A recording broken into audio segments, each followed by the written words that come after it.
She didn't scream. She didn't throw a drink. She didn't even stand up. Loren looked Elizabeth dead in the eye on a stage full of cameras, castmates, and blinding lights, and said the words no one expected from her. "We are not friends anymore." It was the kind of sentence that doesn't end a conversation. It ends a chapter. This wasn't just a petty clash or some passive-aggressive unfollow. The moment froze the entire room. Alexei sat tense beside Loren. Andre reflexively leaned forward, a storm building under his breath. And Elizabeth, usually full of curated calm, blinked but didn't flinch. The silence said everything. Even Yara shifted uncomfortably in her seat. Nobody moved. Nobody spoke. Welcome to TLC Drama Files. I'm Aliva, and this is where honesty breaks scripts and filters. If you're watching right now, pause and ask yourself, what would make someone end a years-long friendship on national TV, on camera, with no attempt at repair? Press subscribe and drop your thoughts in the comments, because this clash didn't just expose a friendship's fracture, it pulled back the curtain on something a lot uglier. Rewind 5 years, and these two had the kind of bond that came across genuine. Loren and Elizabeth, Libby as the fans knew her, weren't your typical 90-day duos. They weren't thrown together by producers. They had babies around the same time, swapped mom life tips, and appeared to support each other off-camera too. Through seasons of chaos with other couples, their relationship was a kind of soft spot in the series. While Angela was out here chasing cameras, and Ed was, well, being Ed, Loren and Libby were grounding forces. It felt real. So when it cracked, you felt it. Things first shifted at a celebration meant to welcome Loren's family into their new home. It was supposed to be a joyful shoot. Production insiders later confirmed the mood started sunny but went volcano-level fast. Andre, with all his usual subtlety, made a low-key jab at Alexei's background, calling him king of his castle like it was a bad thing. What he thought was banter hit the wrong nerve. Drinks were spilled, voices raised. Andre found himself arguing with more than just Alexei. And out of nowhere, Elizabeth jumped in, not to de-escalate, but to defend her husband. Hard. That's when you saw Loren's eyes change. You could clock the moment the vibe flipped. Her face wasn't angry. It was hurt. What followed was a private off-camera talk that quickly spiraled. On-set sources say Loren calmly asked Libby why she didn't check her husband's aggression. Instead of listening, Elizabeth allegedly clapped back, accusing Loren of always playing victim and making everything about her. At first, it seemed like it ended there. No social media blasts, no screaming fits. But underneath those carefully filtered posts, Cold War, the damage had already been done. That fracture turned into a chasm when, weeks later, word spread from crew members, unconfirmed but reliable, that Elizabeth had shown Andre private texts Loren had sent in confidence. In those messages, Loren had shared her honest feelings, that Andre was exhausting, that she worried sometimes about Elizabeth's emotional health, that she didn't feel safe anymore. And somehow, those screenshots ended up directly in Andre's hands, on camera. He read them back to Loren with the kind of smug intensity only he can deliver, while Libby just watched. Trust? Gone. Crushed on tape for millions. Even if Elizabeth didn't hand the messages over maliciously, the fact she handed them over at all was enough. The final straw came during the tell-all shoot, when Elizabeth sat calmly defending her choice, saying any wife would be honest with her husband, and Loren finally broke not into tears. Not into shouting, but into complete detachment. "I don't trust you," she said. "You showed me who you really are." And just when it seems like it can't go lower, someone behind the scenes leaked the ultimate betrayal. Imagine venting to your best friend in a moment of stress, nothing nasty, just raw honesty, and then finding out she screenshotted your words and handed them to the one person you never wanted to read them out loud. That's not drama, that's betrayal. For Loren, this wasn't high school. It wasn't petty. It was personal, real, and humiliating. And it all unfolded under studio lights, with cameras rolling, no commercial break in sight. At the tell-all stage, Elizabeth sat next to her husband, Andre, arms crossed, face unreadable. Loren, in her signature calm but measured tone, had just accused her of turning a trusted moment into public ammunition. The room already felt heavy, but what dropped next cleared the air like a slap. Andre leaned forward, clipped mic shining, and said, "Clear as day, I read what you said about me. You called me impossible. You said Elizabeth needed help. You said people feel unsafe around me." Boom. You could feel Loren's soul leave the building for a second. Her face cracked for half a beat, but she held it together. No denial, no deflection. Just rage, silently seething. "Those were private messages, Andre. And Libby?" She shrugged, literally shrugged. "Well, maybe you shouldn't say things you're not ready to be accountable for." Loren's lips parted like she couldn't believe who she was looking at. "I wasn't talking to you. I was venting to someone I trusted." Andre snorted, loudly, disrespectfully. That's when it hit the audience. Elizabeth hadn't simply made a mistake. She made a choice. She took Loren's pain, her concern, her vulnerability, and handed it to a man known for his volcanic temper and wounded pride that doesn't happen by accident. That's strategy, or at least self-preservation dressed up like loyalty. And let's be honest, Andre has always carried himself like every disagreement is a threat to his ego. We've seen him yell, we've seen him storm out, and we've definitely seen him push conversations past the point of repair. So when Loren wrote those worried texts, that wasn't gossip, that was fear talking. Fear that Andre's dominance was going unchecked. And now, that fear had turned itself into reality. Live in the studio, with Andre weaponizing her own words against her. What would you do if your best friend passed your texts to the one person you feared most? Let's call it what it is: emotional exposure. Loren wasn't caught in a lie, she got caught being honest. And instead of privacy, she got prosecution. Instead of a heart-to-heart with someone who was supposed to love her like a sister, she got complete silence while her character was read aloud like courtroom evidence. In that moment, it wasn't about who hurt who first. It was about who had more power. And Elizabeth didn't pick moral alignment. She picked self-protection behind Andre. And here's the worst part. Loren had covered for Libby before on podcasts, in interviews. She had spoken up about how misunderstood Elizabeth was, that she was private, guarded, soft-spoken, but strong. The way real friends do, even when the cameras aren't around now, somehow, Loren had become the villain in Libby's narrative, painted as dramatic, overly sensitive, attention-seeking. That entire season slowly twisted the perception until Loren wasn't heartbroken, she was performing sadness. And fans? They noticed. It wasn't just what Andre said. It was how confident he was saying it. As if the information didn't come illegally, didn't violate trust, didn't shatter boundaries. He flexed it like a badge of honor. Meanwhile, Loren sat in disbelief, doing the math in real time. How long had Elizabeth been funneling her business to Andre? Did they laugh about it after group dinners? Did they pull her words apart line by line? How many more screenshots were waiting to explode? But that drama was only the match. What happened next lit the entire cast on fire. Right after the tell-all taping wrapped, Loren walked off that stage visibly shattered. But what made the fallout nuclear wasn't what happened in the studio.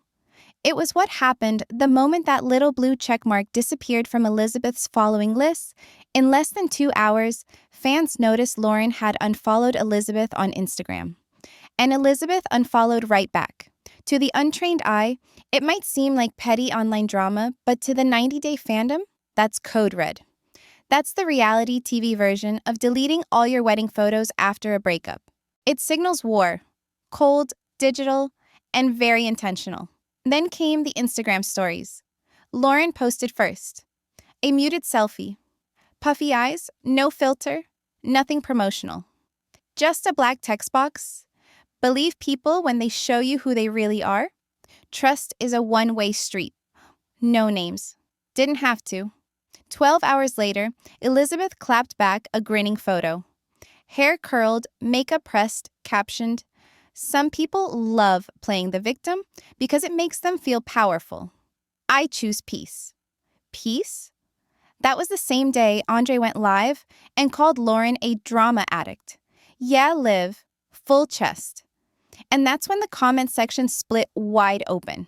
One half of the internet screamed, "She Team Loren," and flooded subreddits demanding TLC bring her back solo. The other side hesitated, questioning whether Loren really was the misunderstood casualty or whether she was playing the sympathy card smart. What hit hardest wasn't the posts. It was how strategic everything felt. Elizabeth wasn't mourning a friendship. She was managing PR. And Loren wasn't begging for sympathy. She was grieving someone who, in her eyes, never valued her the way she thought. The word gaslighting showed up more than once. And the fan receipts? Ruthless One TikTok racked up 2.3 million views comparing Elizabeth's body language during the confrontation. Arms folded, emotionless, to Loren's tearful, barely composed monologue calling out betrayal. The creator even slowed it down, frame by frame, to show Libby smirking at one point. Was it shade? Was it nerves? Depends on who you ask. Meanwhile, Reddit had full threads tracing back old episodes, looking for signs. One user pointed out how Elizabeth always suddenly became silent whenever Andre was called out. Another dug up a clip from season 7 where Loren mentioned boundaries, and Elizabeth laughed it off like it was a joke. Nobody found it funny anymore. Then came the reframe. Was Loren too sensitive? Or was she quietly right all along? Let's not forget, this isn't drama between random influencers.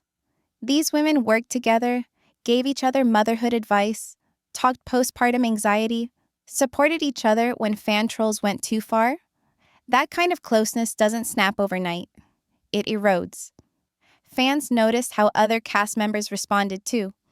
Yara liked Loren's post, not Elizabeth's. That said it all. And in all fairness, Elizabeth didn't post a full defense video. No, here's my side. No cleanup. Just captions so vague they felt worse than silence, which, for many viewers, made her look not strong, but calculated, distant. Almost like someone who doesn't feel the need to build back trust. Because maybe she never cared to begin with. Suddenly, this wasn't about who screamed the loudest, but who's telling the truth. The set was quiet, too quiet for a reality reunion. Everyone knew the next segment would press on the fracture between Loren and Elizabeth. But no one expected how far down that fault line ran. Loren, can you share what you meant when you said Elizabeth made you question your reality? Host Sean Robinson delivered it like a surgeon. Clean, direct, right to the root. Loren didn't flinch. She sat upright, voice steady but held under tension, like one more word could split her open. I meant what I said, she replied. She told me I was too emotional, made it sound like I was exaggerating everything, when I was trying to protect myself from someone I was scared of. All eyes darted to Andre. He scoffed. Not quietly, not professionally. Just loud enough to make the whole room feel like they were back in that living room fight weeks ago. Oh, you were scared of me, he laughed, arms wide, voice dripping with sarcasm. Because I said your husband acts like a prince? Wow, trailer-worthy, the victim complex is back.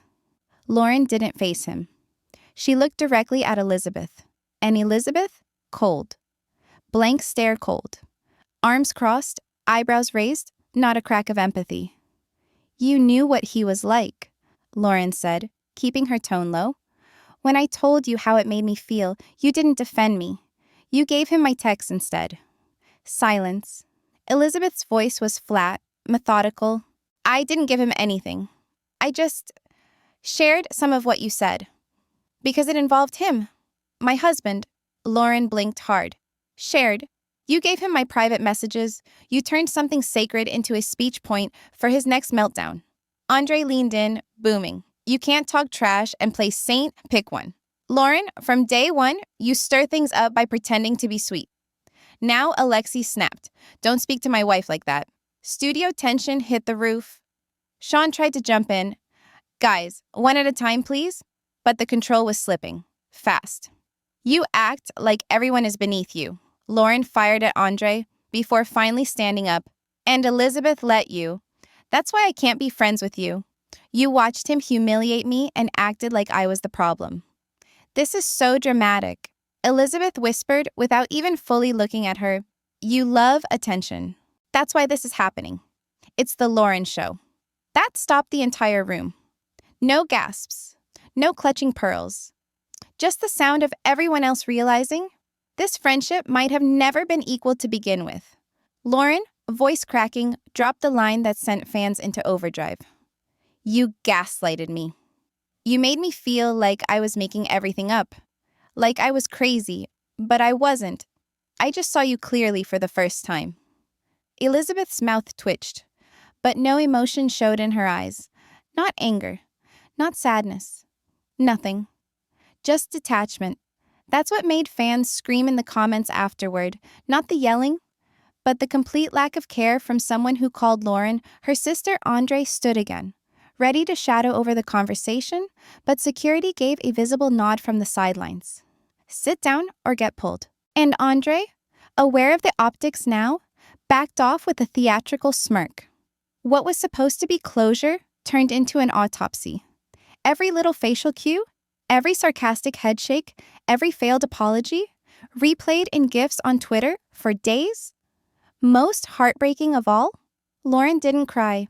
She sat back down, shook her head, and simply said, "This isn't friendship, it's theater, and I'm done playing my part." And then came the one person who changed the entire emotional temperature of the show, Yara. While Loren and Elizabeth's friendship died in smoke and static, Yara's heartbreak landed with the quiet weight of a goodbye letter. No sparks, no flames. Just emotional gravity. Slow and irreversible. As the studio recovered from the blast of the last segment, it was Yara who sat there motionless, lips pressed together, blinking slower than usual. You could already feel the shift. In a show full of yelling and chaos, silence meant something was about to collapse. When Sean turned to her and said softly, "You've been really quiet tonight, Yara. Can you tell us what's going on between you and Jovi?" The whole set seemed to hold its breath. Yara drew in a deep one. And then she dropped the weight. "I'm leaving," she whispered. "I'm going back to Ukraine." Jovi's head snapped toward her. Sincere confusion flooded his face, followed by the slow flicker of panic. "What do you mean?" he said. Not dramatic, not angry, just completely lost. Yara stared down at her hands, voice trembling. "I love you, but I miss myself. I miss my family, my culture, my mom. I'm not okay here, even if I pretend to be." It was a raw, exposed confession, the kind of pain you can't fake. She didn't throw accusations. She didn't list reasons. She spelled out a truth that anyone who's ever felt homesick, unheard, or emotionally exhausted could recognize without needing subtitles. Jovi tried to laugh, but it crumbled mid-chuckle. "Are you serious? You're gonna take our daughter and leave me?" Everyone froze. The air went heavy. He wasn't yelling. His voice cracked the same way someone's does when they know they've already lost. "I'm not taking her from you," Yara said. "You'll always be her dad. But I'm not okay. I can't keep doing this." Even behind the cameras, the crew stopped moving. Loren, still sniffling from her own moment of collapse, reached across silently and squeezed Yara's hand. This wasn't about fame. This wasn't another messy couple failing because of clashing personalities or production manipulation. This was about a woman breaking quietly under pressure no one else could see. Viewers didn't react with memes. They reacted with heartbreak. One fan posted, "That's not reality TV drama. That's real-life grief. She's not angry, she's done." Another said, "Yara leaving didn't feel like a twist. It felt like mourning." And the comments on TLC's official page? Brutal, not toward her, but in support of her. She's been silenced all season. It takes guts to walk away from a life everyone else thinks is perfect. She deserves peace, not a narrative. Even Angela, of all people, looked stunned. She mouthed something off mic, eyes wide. Yara didn't weep.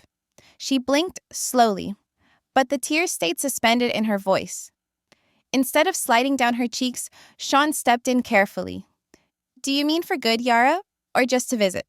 And with the most brutal kind of grace, Yara answered, I don't know, maybe forever, maybe not. But for now, I need to go home and figure out who I am again. Libby looked visibly shaken for the first time all evening. Maybe because she saw a kind of honesty she hadn't shown all night, Andre muttered something about running away when things get hard, but no one responded. Not even the producers fed that line. Jovi's eyes welled up, and for once, he wasn't performing. He whispered, I don't know who I am without you. Yara didn't offer him reassurance. That would have undermined the strength it took to stand in her painful truth. She simply said, You'll be okay, but I need to be okay too. And that was that.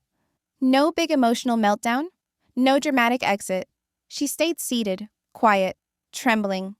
It hit thousands of viewers harder than any screaming match that night, because it wasn't sabotage. It wasn't manipulation. It was one woman acknowledging that sometimes even love is too small to carry everything you've lost inside. And when the segment aired, people started opening up in the comments about depression, about isolation, about pretending everything is fine to keep the peace. Yara, without even trying, became the emotional heartbeat of the most explosive tell-all in the franchise. But hidden under Yara's heartbreak was a second bombshell you didn't see coming. Because while one woman was breaking up with her life in America, another was about to learn her entire marriage might have been a setup. While the audience was still processing Yara's quiet, soul-breaking goodbye, TLC dropped a teaser that sent the internet into meltdown. A voice recording 8 minutes long. No music, no editing. Just Sumit Singh's voice, off camera, casually talking about opportunity, visas, and Jenny. And just like that, every fan who once called their love story goals suddenly felt duped. Let's backtrack. For seasons, Jenny and Sumit were the emotional wild card of the 90-day universe. She left everything behind in Palm Springs, California. Her job, her routine, her grandchildren, to be with a man in India, 17 years younger, who had already lied about being married once before. And yet, somehow, Jenny stuck beside him. Fans forgave him. TLC kept filming them through culture clashes, family rejection, and red-eyed apartment arguments because through all of that chaos, one thing seemed unshakable. Sumit loved her. Until now. Less than a week before the tell-all aired, someone anonymously leaked audio onto a Telegram fan group. Lo-fi, muffled buzzing in the background, Jenny faintly audible in another room, and Sumit speaking to someone behind the scenes unfiltered, relaxed, and devastating. I know Jenny loves me. She's loyal. But if the show helps us get to America, that's better for opportunities. Nobody stays famous in India. Not for long. The internet exploded. At first, some thought it was fake. Sumit defenders said he'd been set up, but Reddit did what Reddit does. Within hours, fans clipped the original sound, matched it to his past confessionals, compared pitch and tone, and overlaid the background noise to a video of Jenny's actual kitchen from an old cast house tour. It matched. Everything. No privacy breach, no fake voice. This was him. And that's when everything shifted from tabloid messiness to emotional betrayal. Because this wasn't something said in anger. It wasn't during a fight Sumit wasn't lashing out on stage. He was calmly plotting a future that seemed to have very little to do with Jenny at all. And here's the thing. Jenny had no clue. At the time of the leak, she was still posting normal Instagram updates, selfies from the market, Sunday chai rituals, casual couple shots. But the comments under her posts turned bleak real fast. He played you? Please go home, Jenny. You deserve someone who chose you, not someone trying to immigrate. We believed in you guys. Is this why he married you? Jenny went silent. No stories, no reels, no comments. The woman who once live-streamed her breakfast stopped speaking to her 500,000 followers overnight. Meanwhile, Sumit stayed quiet for 3 days. Not even a "that's out of context" post. Not a denial. Not a single word of accountability. He just waited. And that silence, louder than the leak. See? The betrayal hit different because it wasn't a spur-of-the-moment lie. This was about intent. He told someone calmly, openly, that Jenny was loyal and that using the show to get to America wasn't really about her. It was about visibility, platform, status. Sumit loyalists tried to reframe it. They said, "That's not a crime. Everyone wants a better life." Yes, true. But that's not what hurt. What hurt was that love became the tool. And behind closed doors, Jenny wasn't the goal. America was. Fans started pointing fingers in all directions. Did TLC know? Did they encourage it? Was this a producer trap or something bigger? Backstage sources later told fan pages that Jenny had only learned about the recording when producers showed it to her during a post-interview shoot. And when they hit play, she didn't speak. For 8 straight minutes, she listened alone in a chair surrounded by cameras. She didn't blink much, didn't interrupt, just stared ahead, eyes glassy as Sumit's voice ticked on in her kitchen. She thinks it's all about love, but I have to build something bigger. This opportunity is real if we plan it correctly. That line, it broke her. She reportedly walked straight to her room, locked the door, and didn't come out the rest of the day. Nobody had to dramatize it. There was no storming off the set. No big meltdown. Canada Dry couldn't bottle this kind of flat, cold, real-life devastation. People started comparing this to other infamous 90-day betrayals.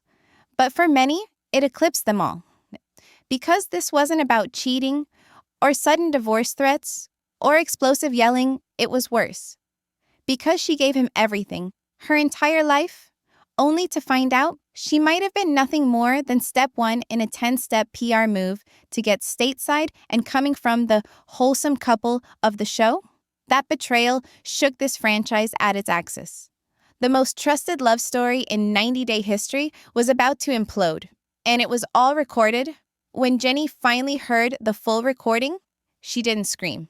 She didn't even blink fast. She just sat there, staring straight ahead at nothing. Like all the oxygen had been stolen from the room. It wasn't fake. It wasn't twisted by editing.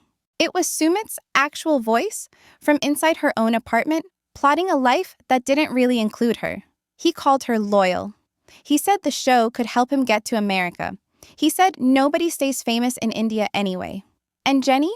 She listened for 8 full minutes without interrupting once. The scene was never meant to air in full. Even crew members said it felt too real. Too raw for TV, but TLC captured it anyway because this wasn't reality television anymore. It was emotional reality, unscripted. Right after the audio ended, the producer reportedly asked her gently if she had anything to say. Jenny looked straight at the floor, hands clenched, and whispered, "Then, I've wasted my whole life." She didn't even cry. Not yet.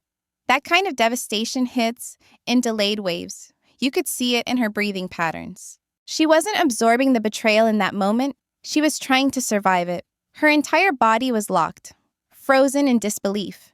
The internet reacted the same way the studio did silence, followed by anger, then a gut punch of sadness. Jenny wasn't perfect, sure. Who is? But no one could say she didn't try. She moved internationally 3 times, faced Sumit's hostile family head-on, lived through years of cultural rejection and financial struggle, all because she believed that through all of it, their love was real. And in one casual conversation, Sumit reduced that love to strategic life opportunity. Even worse, he didn't say that to a friend in confidence. He said it to a production team member, wide awake, well aware of what he was doing. Once the leaked clip hit Reddit in full, fans flooded her last Instagram post with waves of support and heartbreak. Leave him, Jenny. You deserve to be chosen, not used. You didn't waste your life. You gave someone a chance they didn't deserve. You're not stupid. You're loyal. He's the one who doesn't know what he had. Meanwhile, Sumit stayed silent online. Again, no accountability, no apology, no captioned apology photo with him looking pensive in black and white, just nothing.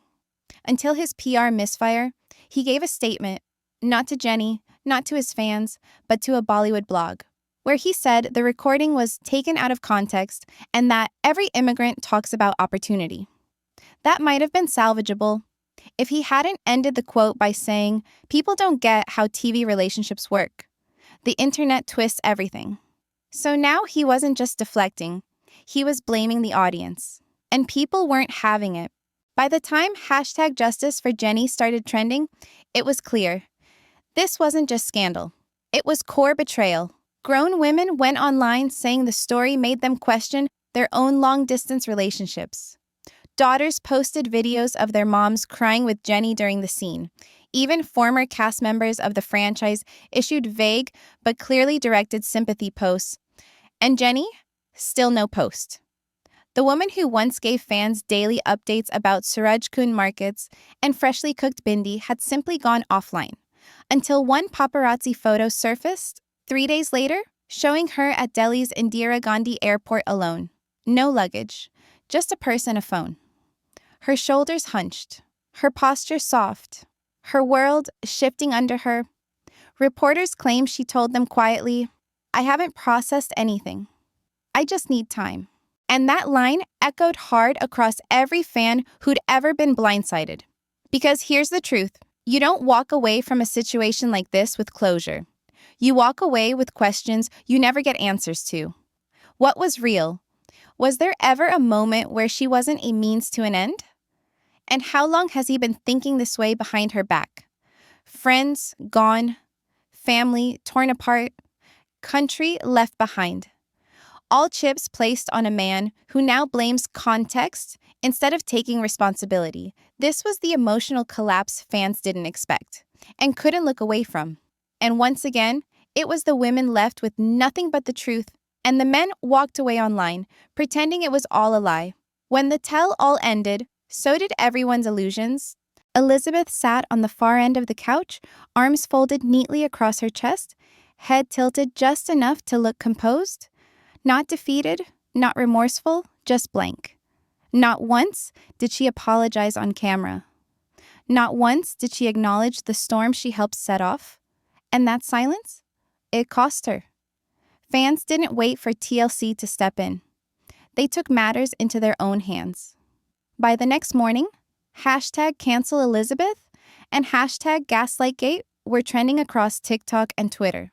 Fan accounts compared past footage, tracked patterns, pulled clips from old seasons showing side eyes, hidden digs, and passive-aggressive shutdowns. Suddenly, the silence that once passed for maturity looked a whole lot like manipulation. She's fake, emotionally vacant, always lets Andre do the dirty work. One post read. Another said, "The real Libby finally showed up." And it was disturbing. It wasn't the drama itself that turned the tide. It was the vibe people got from her. Cold, untouchable, distant.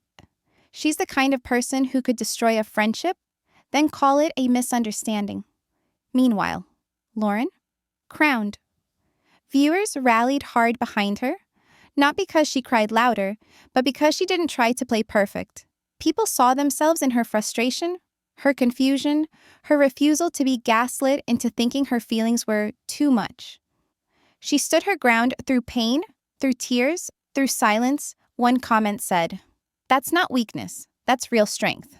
Others called for TLC to give Loren her own spin-off. And it's not out of reach. Rumors say producers are pitching a new mini-series around her and Alexi's family life, plus her growing mental health advocacy. Then there's Yara. In a season steeped in betrayal and staged conflict, her heartbreaking confession cut through the noise like glass. The internet didn't clap or cheer. They mourned with her. Influencers, therapists, even young mothers posted their reactions in real time, some crying while watching her break down in front of Jovi. She didn't use anger to make her point. She used facts.